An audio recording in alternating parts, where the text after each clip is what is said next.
దివ్యవాణి TV ప్రేక్షకులందరికీ శుభోదయం. యేసుక్రీస్తు పరిశుద్ధ నామంలో ప్రియులారా మీ అందరికీ స్వాగతం, సుస్వాగతం.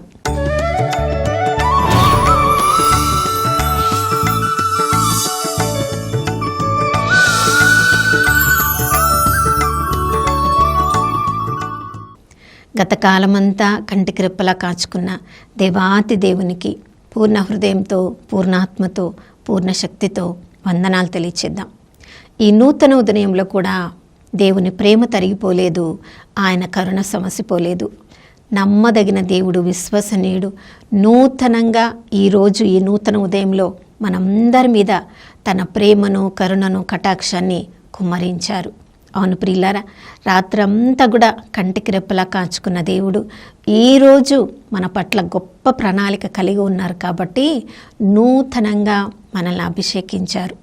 మరి ఈరోజు సజీవుల లెక్కలో ఉన్న మనము ఈరోజు చేయవలసిన ఎన్నెన్నో పనులను ముందుగానే మనం ప్రణాళిక వేసుకొని ఉంటాం. మరి ఆ పనులను చేయడానికి ఎక్కడెక్కడికి వెళ్తున్నామో, కొంతమందిని చూస్తే ప్రియులారా ఎక్కడికి వెళ్ళడానికి ఇష్టపడరు, ఇంట్లోనే ఉండడానికి ఇష్టపడతారు. ఎన్నో పనులు వాళ్ళ బయటకు వెళ్ళి చేయవలసినవి ఉంటాయి. అయినా కూడా ఆ పనులు ఎవరైనా చేయగలరు అనుకుంటే వాళ్ళు ఇంట్లో కూర్చుంటారు, ఆ పని వేరే వాళ్ళకి చెప్తారు.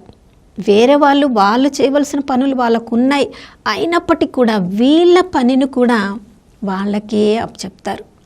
ఇంట్లో ఉండి సమయాన్ని ఏం చేస్తున్నారో వారికి మాత్రమే తెలుసు. మరికొంతమంది ఉదయం లేచిన దగ్గర నుంచి ఇంట్లో ఉండడం చాలా తక్కువ, అవసరం ఉన్నా లేకున్నా బయట ఉండాలని చూసేవాళ్ళు ఉంటారు. ఒక్కరోజు కూడా బయటికి వెళ్ళకుండా ఇంట్లో ఉండలేరు. అంటే అంతగా ఇంట్లో బయటికి వెళ్ళడము వాళ్ళకి అలవాటైపోయింది. రోజు పని మీద బయట వెళ్తూ ఉన్నా ఒక్కరోజు ఇంట్లో ఉండాల్సి వస్తే అయ్యో నేను ఎందుకు బయటికి వెళ్ళలేకపోతున్నా బాధపడే వాళ్ళు ఉంటారు. ప్రియులారా, మరి రోజు కొంతమంది బయటికి వెళ్తూ ఉన్నాం కదా, ఎక్కడికి వెళ్తున్నాం? నిజంగా ఆ రోజు దేవుని చిత్తంలో ఆ స్థలాలకు మనం వెళ్తున్నామా?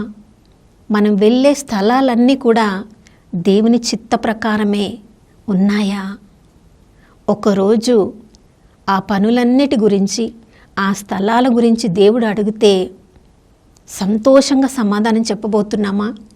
ఆ స్థలాలకు వెళ్ళినందుకు దేవుడికి మనకి మహిమ కిరీటాన్ని ఇవ్వబోతున్నారా? లేదా ఆ స్థలాలకు ఈరోజు మనం వెళ్ళబోయే స్థలాలకు దేవుడు ఒకరోజు లెక్క అడిగినప్పుడు ఏమీ సమాధానం చెప్పలేక నిలబడబోతున్నామా?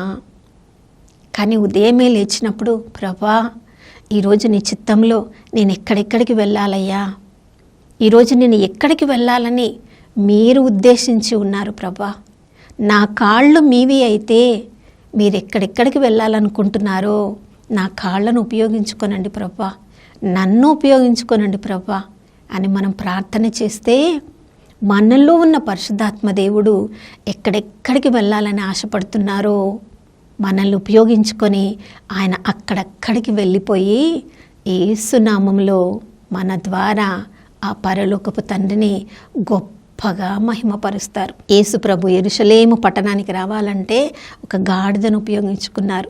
ఆ గాడిద అనుకొని ఉండవచ్చు, నాకే అందరు చప్పట్లు కొడుతున్నారు, నాకే అందరు స్తుతిగానాలు పాడుతున్నారు అని.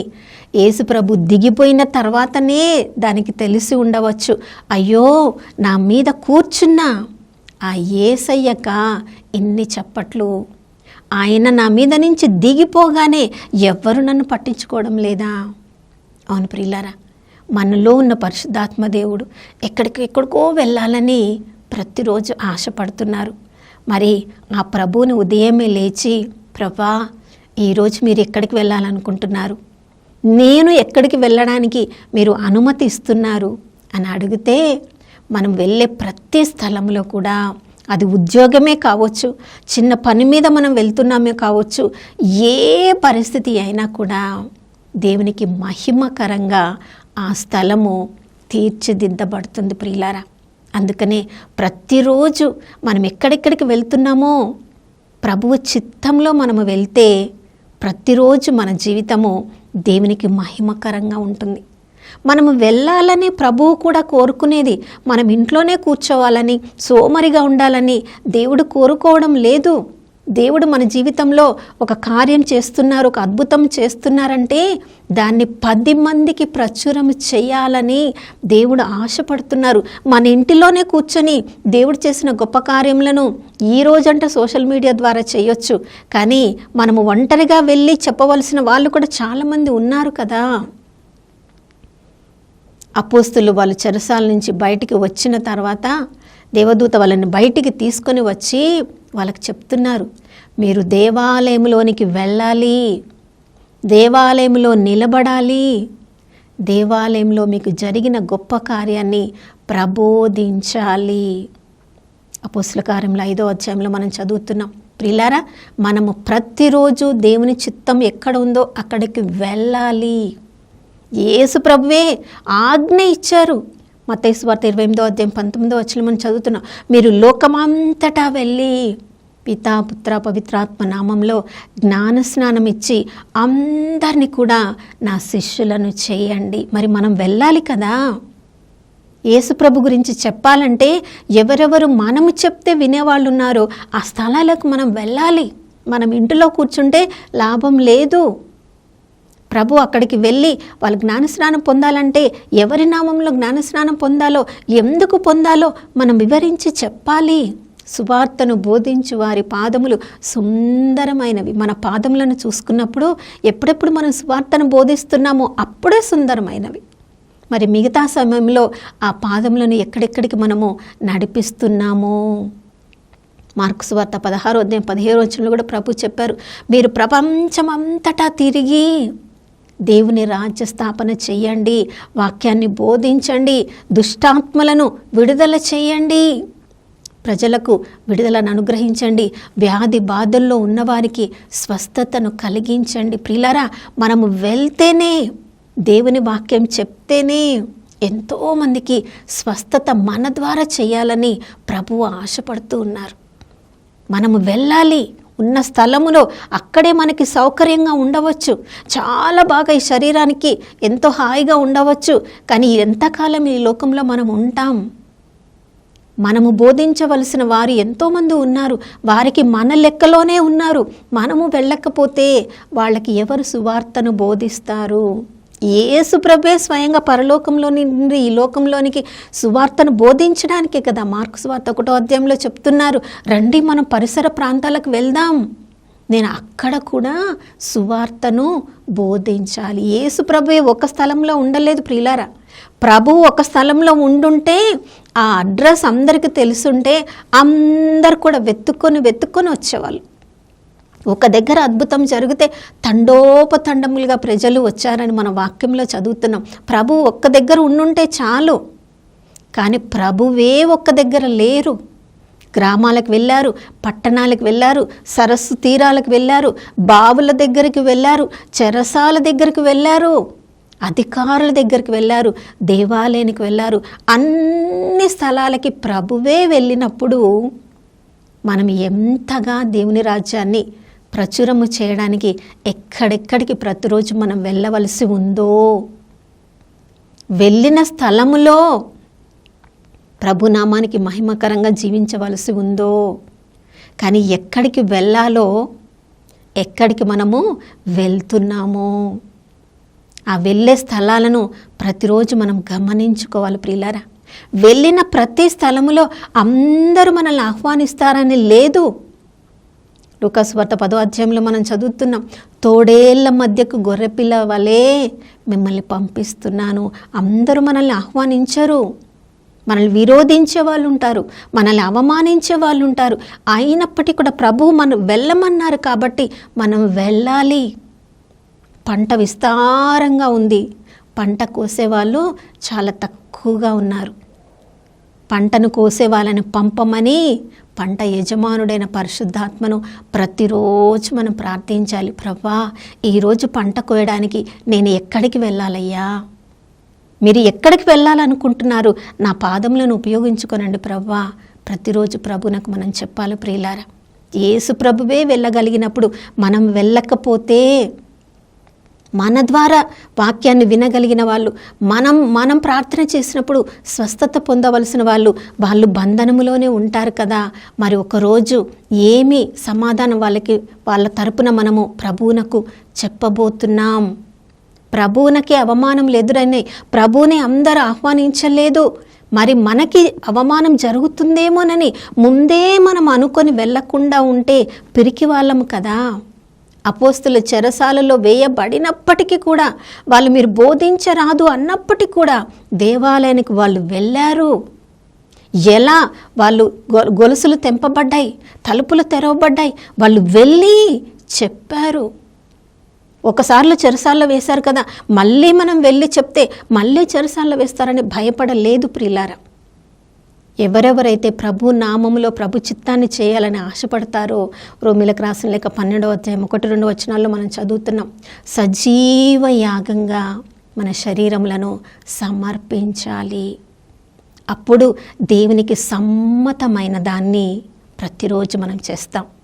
ప్రభు ఎక్కడెక్కడికి వెళ్ళమని మనం చెప్తున్నారో, పరిశుద్ధాత్మ అభిషేకంతో నింపబడిన మనము ఆ స్థలాలకు మనము తెలియకుండానే ఆ ప్రభు ద్వారా నడిపించబడతాం. పరలోక రాజ్యంలో అందరూ చేర్చబడాలని ప్రభు ఆశపడుతున్నారు. విందు సిద్ధం చేయబడింది. ప్రపంచమంతటా వెళ్ళండి, గ్రామ పట్టణానికి వెళ్ళండి, విందు సిద్ధపడింది రండి అని అందరిని పిలిచినప్పుడు కొంతమంది చెప్తారు మేము ఎడ్లు కొన్నాము వాటిని చూడడానికి వెళ్తున్నామని. మరికొంతమంది చెప్తారు మేము వివాహం చేసుకున్నాము ఇప్పుడు రాలేము అని. రకరకాల సమస్యలతో రకరకాల పనులలో ఉన్నవాళ్ళు రాకపోవచ్చు. కానీ ప్రభు అంటున్నారు, కుంటివైనా పర్లేదు, గుడ్డి వాళ్ళైనా పర్వాలేదు, ఏ రకమైనా పర్లేదు, అందరినీ కూడా తీసుకొని వచ్చి నా గృహం అంతా కూడా నిండిపోయేటట్లు చేయండి. ప్రభు చూడండి ఎంత ఆశప్రియులారా. ఏ రకమైన ప్రజలైనా, ఏ తెగ వాళ్ళైనా, ఏ రకమైన ప్రజలైనా అందరూ నా బిడ్డలే, అందరూ నా దగ్గరికి రావాలి, అందరూ సువార్తను వినాలి. వాళ్ళు సువార్తను వినాలంటే మీరు వెళ్ళాలి. నా ప్రియ సహోదరుడ సహోదరి, కొన్నిసార్లు మనకి మనమే సువార్తను బోధించుకోవాలి, సమయాన్ని తీసుకోవాలి, ప్రార్థనలో కూర్చోవాలి, వాక్యాన్ని చదవాలి, మనలోనికి మనం వెళ్ళాలి. మన జీవితము ప్రభువునకు ప్రీతికరంగా ఉందా, అప్పుడే ఇతరులకు బోధించడానికి ప్రభు మనము ఎక్కడెక్కడికి వెళ్ళాలో ఆ స్థలాలను చూపిస్తారు. అపోస్తల కార్యాల్లో ఫిలిప్పు గురించి మనం చదువుతున్నాం. ఇథియోపియా దేశపు ఉద్యోగి, ఆయన రథం మీద చక్కగా కూర్చొని యెషయా గ్రంథాన్ని చదువుతున్నాడు, కానీ దాన్ని బోధించే వాళ్ళు ఎవ్వరూ లేరు. దేవుని ఆత్మతో నడిపించబడుతున్న ఫిలిప్పు ఆ రథము వెళ్తున్న స్థలంకి పరిగెత్తమని వెళ్ళి చెప్పగానే ఎంత వెంటనే విధేయించారో చూడండి. ఎక్కడికి వెళ్ళాలి ప్రభా, అక్కడ ఎవరు వెళ్తున్నారు, నేను ఏమి చేయాలి, ఏ ప్రశ్న వేసినట్లుగా మనం అక్కడ చదవడం లేదు ప్రియులారా. వెంటనే ఆ స్థలానికి పరిగెత్తాడు, అక్కడ జరుగుతుంది చూశారు. పరిశుద్ధాత్మ దేవుడు చెప్పాడు, ఆయన యెషయా గ్రంథాన్ని చదువుతున్నాడు, ఆయనకు అర్థం కావట్లేదు, నీకు జ్ఞానం ఉంది కదా, నువ్వు బోధించగలవా?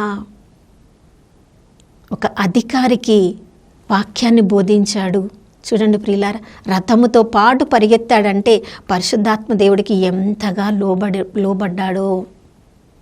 ఆ విధేయత ఆ అధికారిని అప్పటికప్పుడు వాక్యాన్ని అర్థం చేసుకునేలా, ఆయన హృదయం తెరవబడేలా, ఆయన విశ్వాసంలోనికి వచ్చేలా జ్ఞాన స్నానం పొందే వరకు ఫిలిప్పుని దేవుడు ఆ అధికారి జీవితంలో ఉపయోగించుకున్నాడు. నీవు నేను ఫిలిప్పులాగా దేవుడు చెప్పమన్న స్థలాలకి మనము ఏ మారు మాట్లాడకుండా వెళ్ళి ఉంటే, వెళ్ళగలిగితే ఎంతమంది అధికారులకో వాక్య పరిచర్య చేసేవాళ్ళం, ఎంతమంది అధికారులకో జ్ఞానస్నానం ఇచ్చేవాళ్ళం, ఎంతమంది అధికారులను విశ్వాసంలోనికి నడిపించేవాళ్ళం. సమయం అయిపోలేదు ప్రియులారా. ఇంకా ఇప్పుడు మనము జీవిస్తూ ఉన్నామంటే ఇప్పుడు మన సమయం, మనం వెళ్ళాల్సిన సమయం. కాబట్టి ఇప్పటి వరకు తెలిసి తెలియక ప్రభు మనల్ని ప్రేరేపించినా కూడా మనం వెళ్ళకుండా సోమరిగా ఉన్న పరిస్థితులను బట్టి క్షమాపణ అడుగుదాం. నాతో ప్రార్థనలో ఏకీభవించండి. పరిశుద్ధమైన దేవానికి స్తోత్రములు తండ్రి. యేసయ్య తండ్రి మిమ్మల్ని ఈ లోకానికి వెళ్ళమని మీకు చెప్తే తండ్రి చిత్తానికి విధేయించి మిమ్మల్ని మీరు తగ్గించుకొని ఈ లోకంలోనికి మీరు వచ్చారు. ఈ లోకంలో ఒక స్థలంలో మీరు ఉంటే చాలు, తండోపతండములుగా ప్రజలు మీ దగ్గరికి వచ్చేవాళ్ళు. అయినప్పటికీ కూడా మీరు పట్టణాలకు వెళ్ళారు, గ్రామాలకు వెళ్ళారు, సరస్సుల దగ్గరికి వెళ్ళారు, చెరసాల దగ్గరికి వెళ్ళారు, దేవాలయం దగ్గరికి వెళ్ళారు. ఎక్కడెక్కడ ప్రజలు రాలేని పరిస్థితిలో ఉన్నారో మీరు వెళ్ళారు ప్రభువా. అయ్యా, అదే మంచి మనస్సును మాకివ్వండి. అందరూ మా దగ్గరకు వచ్చి వాక్యం వినాలని కాదు ప్రభువా, ఎక్కడెక్కడికి మీరు వెళ్ళాలని ఆశపడుతున్నారో మాలో ఉన్న మీరు మమ్మల్ని ఉపయోగించుకోనండి, మా పాదములను ఉపయోగించుకోనండి. మా పాదములు వాక్యమును బోధించే సుందరమైన పాదములుగా అయ్యా తీర్చిదిద్దండి ప్రభువా. అయ్యా, సోమరిపోతులంగా మేము ఉండకుండా సజీవ యాగంగా మా శరీరములను సమర్పించడానికి మాకు కృపనివ్వండి నాయనా. ఎక్కడెక్కడికి వెళ్ళాలో, ఎక్కడెక్కడికి వెళ్ళకూడని స్థలాలకి ఈరోజు మేము వెళ్ళాలని ప్రయత్నాలు చేస్తున్నామో, ప్రణాళికలు వేసుకున్నామో, వాటన్నిటిని కూడా ఆపివేసి మా ప్రతి ప్రయాణంలో మీ చిత్తము జరిగి అయ్యా మీరు వెళ్ళమన్న స్థలాలకు వెళ్ళడానికి కృపను అనుగ్రహించమని యేసయ్య పరిశుద్ధ నామములో అడిగి వేడుకొనిచున్నాము తండ్రి, ఆమేన్. అవును ప్రియులారా, అపోస్తలుడైన పౌలు ఎన్నెన్ని ప్రయాణాలు చేశాడు కదా. అందుకని యెరూషలేము నుంచి ఇల్లూరికము వరకు నేను ప్రయాణం చేశాను. ఆ ప్రభు నామంలో నేను సాక్షిగా ఉన్నాను. శ్రమలకు శోధనలకు భయపడలేదు అపోస్తలుడైన పౌలు. అందుకని అంత గొప్పగా దేవుని పరిచర్య చేయగలిగాడు, అన్ని స్థలాలను దర్శించగలిగాడు. అటువంటి అభిషేకం ప్రభు నీకు నాకు ఇచ్చునుగాక. మరొక నూతన శుభోదయంలో మనం అందరం కలుసుకునే వరకు దివ్యవాణి టీవీని వీక్షిస్తూ ఉందాం. ఇమ్మానుయేలు, ప్రభు మనతో ఉన్నారు.